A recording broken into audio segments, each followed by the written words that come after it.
In Past Paradise, we reveal the forgotten tales and secrets of history's most intriguing characters. In today's episode, we explore Marilyn Monroe's mysterious love life, a Hollywood star whose appeal remains captivating in 2024.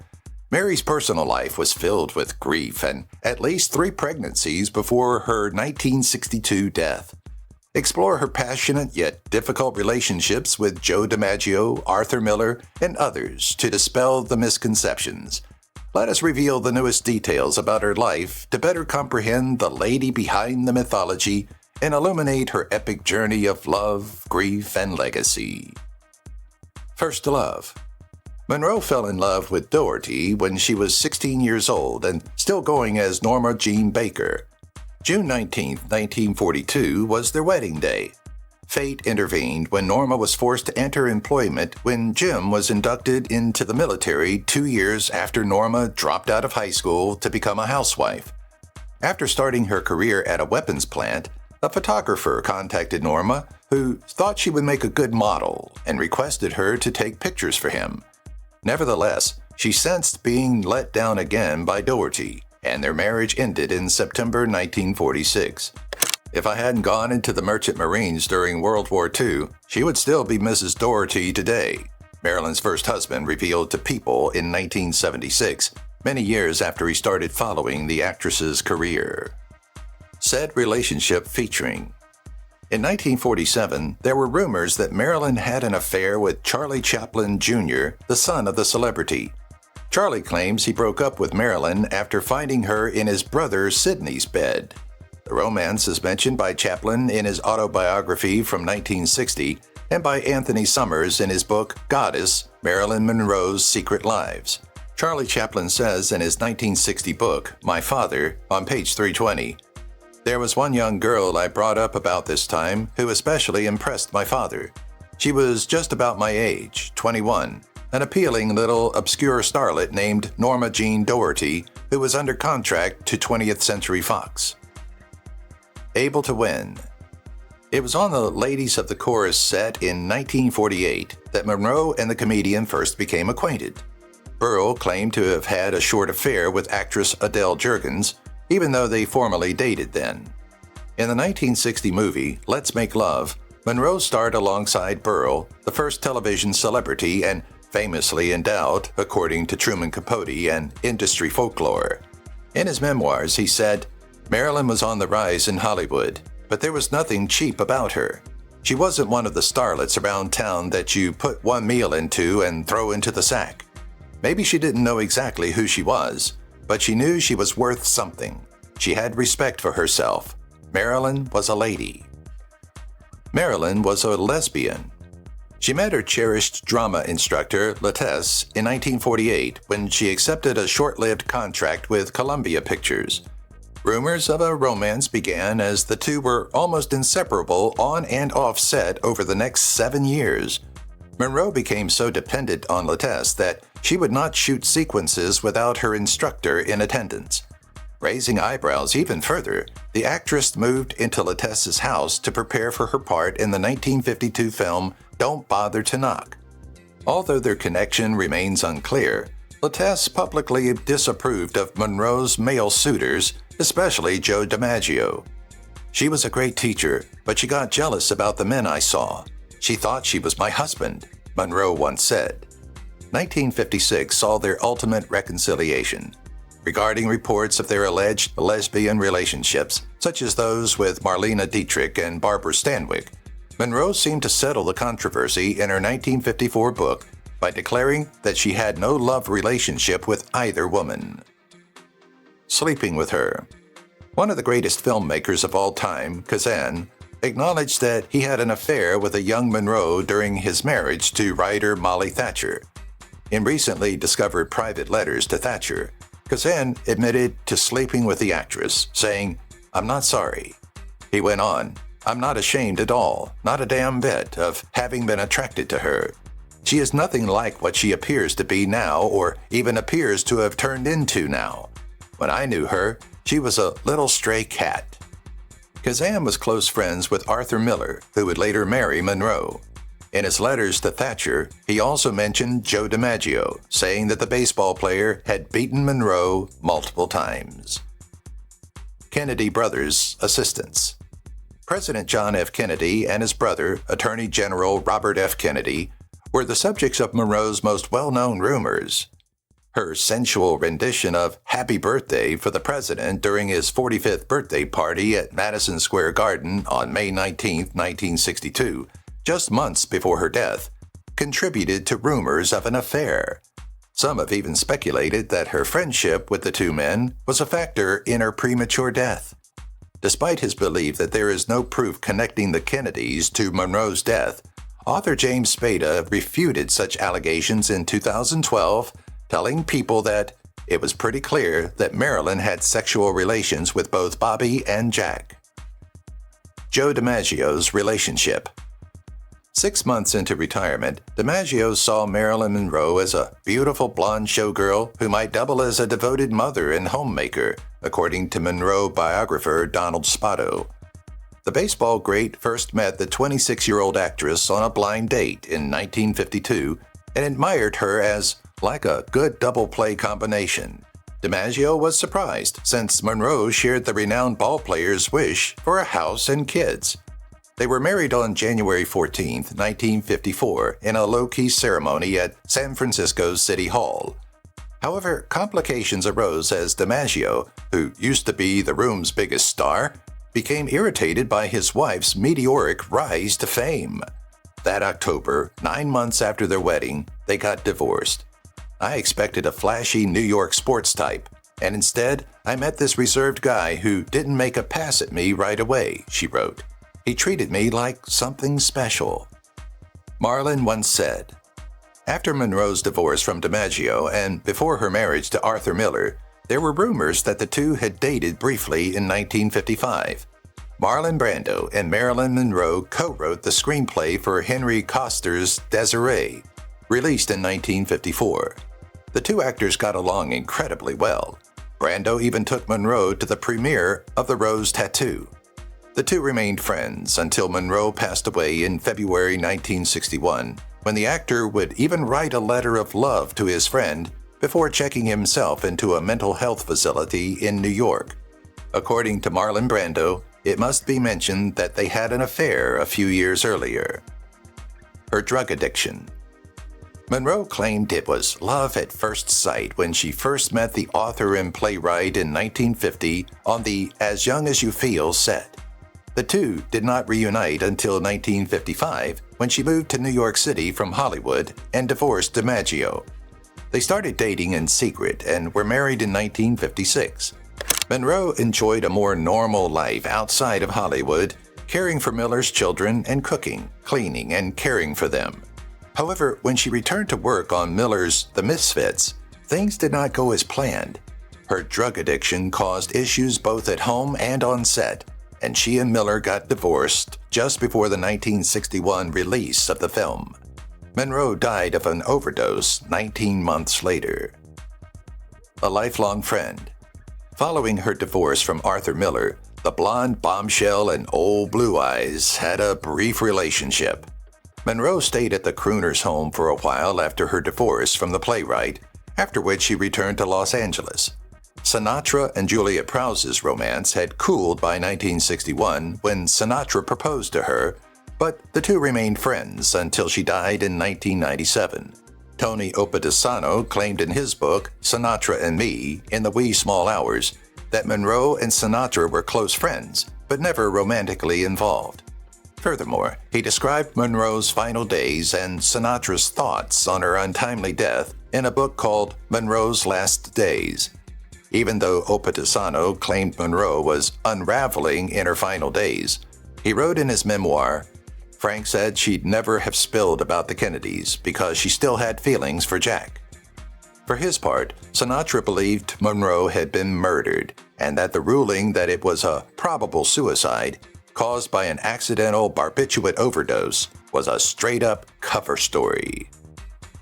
Feelings in secret. The late comedian said he had a covert romantic relationship with Monroe in a 2011 honest interview with GQ. Lewis first vehemently maintained that there was never an affair between Monroe and Kennedy, saying, "I'm telling you what I know. Never. And I only know this because I did, all right?" She wanted that contact to make sure it was genuine, Lewis joked, referring to Monroe's use of sex when the reporter showed astonishment, and he told him the tale was accurate. So, how was the affair? I was crippled for a month, and I thought Marlene Dietrich was great, he said, grinning ruefully. He paused again before saying, "It's okay." Hate each other. Although Monroe charmed almost every man and woman she encountered, Tony Curtis was supposedly not impressed with her in 1958. There have been long-standing rumors that Monroe and her famous co-star hated each other on the set of Some Like It Hot. They would not be the first co-stars to harbor animosity toward one another, and they definitely would not be the last. Curtis implied that kissing Monroe was the same as kissing Hitler. Naturally, this was a heinous sentiment. Could this be true, or was Curtis trying to hide an affair? Certainly, it seems to be the latter, as the American actor reveals in his 2009 memoirs that he had a passionate love story with Marilyn in the early 1950s. A few years later, the two lovers co-star in Some Like It Hot, concealing their relationship. Unclean to touch.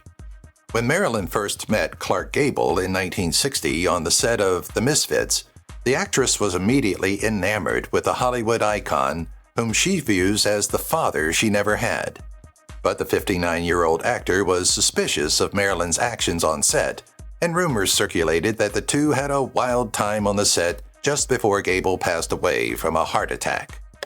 Author David Brett, however, maintains in his biography, Clark Gable, Tormented Star, that the rumors about Marilyn's behavior there were untrue.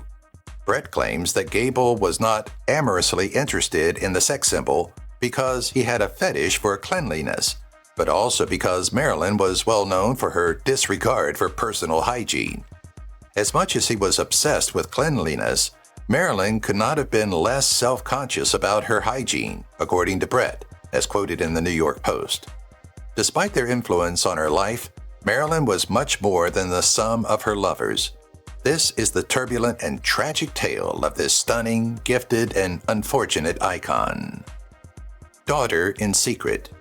In 2019, a 72-year-old woman named Nancy Miracle revealed on her deathbed that she was Marilyn Monroe's secret daughter. According to Miracle, Monroe had the child at the age of 20 after having a secret relationship with a New York attorney, a Kennedy, and before she passed away. "My mother feared having a baby out of wedlock would harm her career." She revealed that the couple gave her to a wealthy New York family who raised her as their own. "I don't want anything from my real mother," Miracle claimed. Marilyn's biographer, Norman Mailer, went on to claim that the star had 12 abortions before the age of 29. Calling from Hollywood. After an unsuccessful audition at Paramount, Marilyn was signed to a 6-month contract at 20th Century Fox thanks to Emmeline Snively's introduction to the acting industry in June 1946. Legend says Daryl F. Zanuck wanted to prevent rival studio RKO Pictures from signing her. In August 1946, she and Fox executive Ben Lyon chose the stage name Marilyn Monroe, with the first name being a nod to Broadway star Marilyn Miller and the surname being the maiden name of Marilyn Monroe's mother. The following month, Monroe divorced James and she was set free. She trained as an actress, singer, and dancer for 6 months while living on the Fox lot. Engaged in a relationship. Despite her unwavering enthusiasm, her tutors thought she was too shy and insecure to have a future in acting, so Fox canceled her contract. Eventually, in 1948, Columbia took a chance on Marilyn, and she started working with the studio's head drama coach, Natasha Lattès. When Marilyn wasn't filming bit parts, she dated Charlie Chaplin's son, Charlie Jr. Unfortunately, Chaplin Sr. claimed that Marilyn's and his son's relationship ended in tatters when Charlie Jr. caught Marilyn in bed with his brother. Couch for casting. After her 6-month contract expired, Marilyn hoped her days on the casting couch would soon end. However, another studio executive, Harry Kahn, offered her the same dirty deal to renew her contract, and when Marilyn refused, the studio promptly declined to give her another 6-month contract. As an aspiring actress, Marilyn was at the mercy of sexual predators, including Joe Schneck, chairman of 20th Century Fox. The 69-year-old awarded her a contract on the condition she serviced him whenever he called. Difficulty and beauty. Despite her stunning beauty, Marilyn Monroe's journey to the top was fraught with difficulties. She was broke in 1949 after years of modeling and small film roles. Desperate for work and money, Marilyn posed in a series of risque nude photos for John Baumgarth calendars under the name Mona Monroe. Years later, actress Adele Jurgen's boyfriend, Milton Berle, claimed that he and Monroe had a brief affair while making the film Women of the Chorus, 1948. Cosmetic surgery.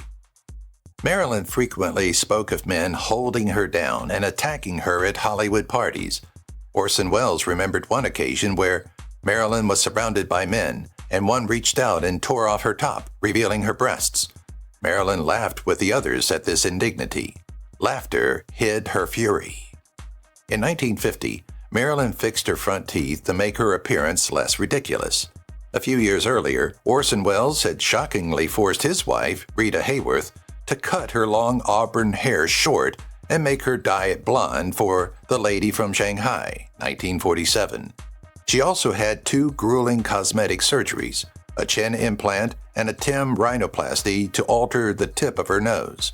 She also started using hormone cream to whiten her already pale skin, which sprouted light blonde hair all over her face. She continued to bleach her skin despite having a soft, fluffy beard. Spoke with voices. In her first 4 years in Hollywood, Marilyn starred in 16 films, and her hard work started to pay off.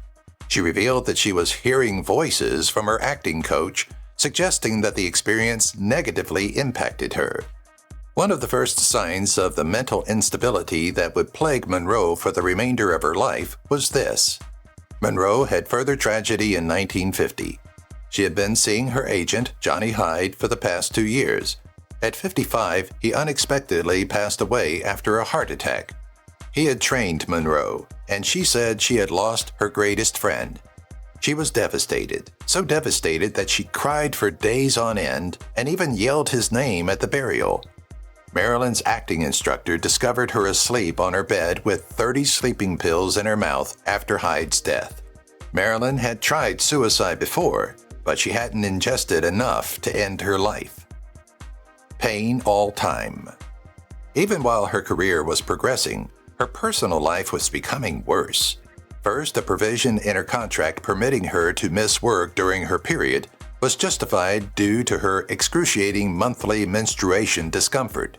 She had to have surgery in 1952 as a result of years of suffering from an incurable case of endometriosis. Marilyn was always so anxious to get pregnant that she attached a letter to her tummy, pleading with the doctors not to remove her ovaries while she was having surgery. Rocky partnerships. Marilyn was also rather active with romance in the middle of this chaos. She dated actors Yul Brynner and Peter Lawford, director Nicholas Ray of Rebel Without a Cause, 1955, and director Elia Kazan of On the Waterfront, 1954. Her agent arranged for her to meet retired baseball great Joe DiMaggio of the New York Yankees in 1952. Marilyn fell in love with him despite his ex-wife, actress Dorothy Arnold, who filed for divorce in 1943, alleging cruel indifference. In January of 1954, they eloped to San Francisco. Marilyn performed for U.S. soldiers in Korea and went on their honeymoon in Japan. She also told a pal, "Except for Joe, I've sucked my last..." When she got home, she gained a new Fox contract, a $100,000 incentive, and a leading part in The 7-Year Itch, 1955. Married life was perfect up until Mary learned about it. DiMaggio, a monster. Joe liked to spend his time watching TV, drinking, and smoking at home. His ideal bride would be a conventional stay-at-home mom. On the other hand, Marilyn was always seeking betterment for herself via art, psychotherapy, and book consumption. Joe established guidelines to authorize her future parts since he detested her too sexualized roles.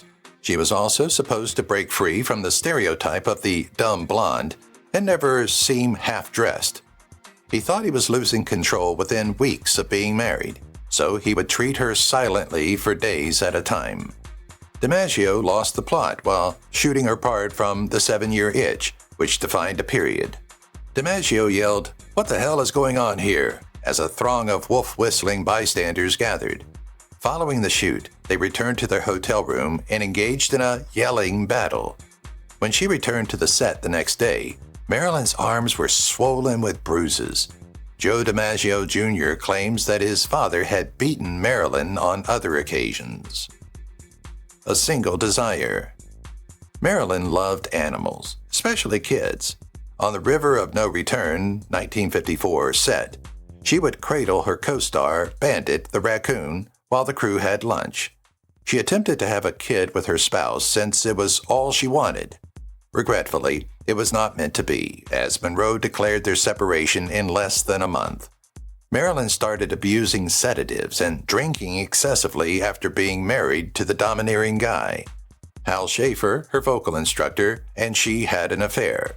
Joe contacted Schaefer after learning of her affair, and Schaefer claims to have overheard Marilyn yelling in the background. She yelled, "Don't come here, he'll kill you." Marilyn ended their ill-fated marriage in the autumn of 1954, claiming that her husband was mentally cruel. They had only been together for 9 months. Joe followed her. Joe DiMaggio hounded Marilyn after the divorce, even though he never wanted to be separated. He would wait in the foyer of her new residence at Waldorf Astoria on Park Avenue, donning a false beard. His phones tapped, and he would arrive there expecting to catch her with other guys. Frank Sinatra was the only person Joe could think of who would sympathize with him, except for himself. Old Blue Eyes had engaged a private detective to pursue his big passion and soon-to-be ex, Ava Gardner. DiMaggio, Sinatra, and 5 goons headed to West Hollywood one drunken night to exact some mafia-style retribution on Hal Schaefer. Even though Sinatra saw DiMaggio's fury, he could not calm him. When 50-year-old Florence Katz, a secretary, woke up around 11:30 p.m., she shouted, and the police arrived, but they did not include the stars in their report.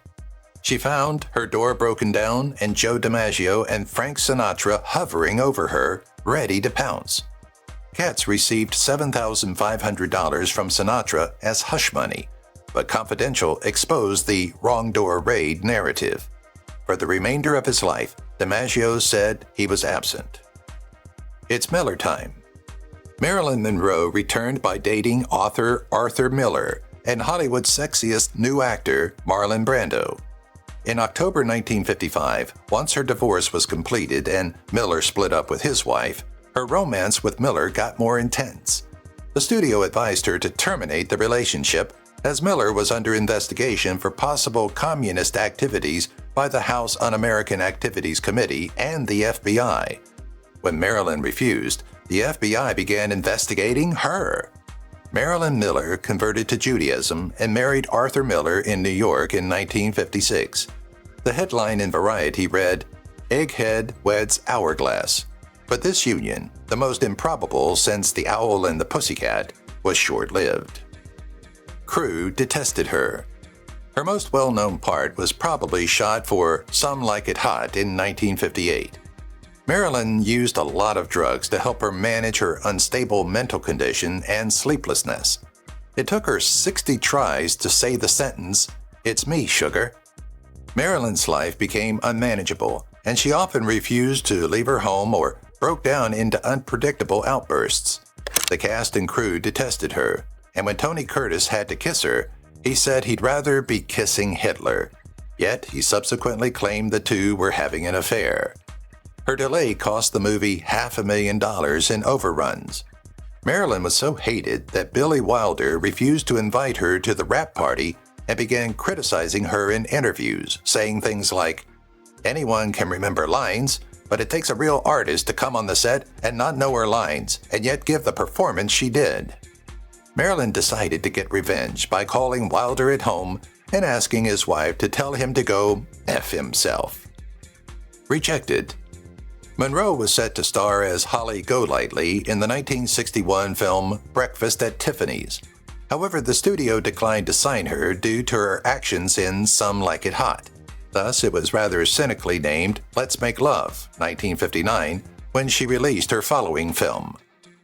Her marriage with Arthur Miller was nearing its end. She had an affair with her married co-star Yves Montand and became pregnant with his child as a result of his unkind conduct, which made her feel abandoned, rejected, and embarrassed. Sadly, this pregnancy did not come to term like all of her prior tries, and the stress of it all was felt. Her subsequent film, The Misfits, 1961, was a total failure. Monroe, Clark Gable, and Montgomery Clift all would pass away within a few years of the neo-western's premiere. Demise. Marilyn Monroe's psychologist found her corpse at home in Brentwood, Los Angeles on August 5, 1962. Her age was merely 36. Her phone was in her hands when she was discovered in bed. When she called Peter Lawford that evening, he immediately realized something was wrong. Despite his strong desire to see her, he was persuaded out of it because of the possible political fallout.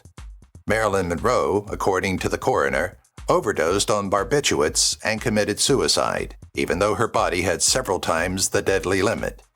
Even her ex-lover, Marlon Brando, thought she was killed, and conspiracy theories continue to surround her death to this day. The most well-known conspiracy theory is that she was slain and staged to seem like a suicide by the Kennedys, the CIA, or possibly the Mafia. Undoubtedly, the Kennedys had a purpose. Funeral.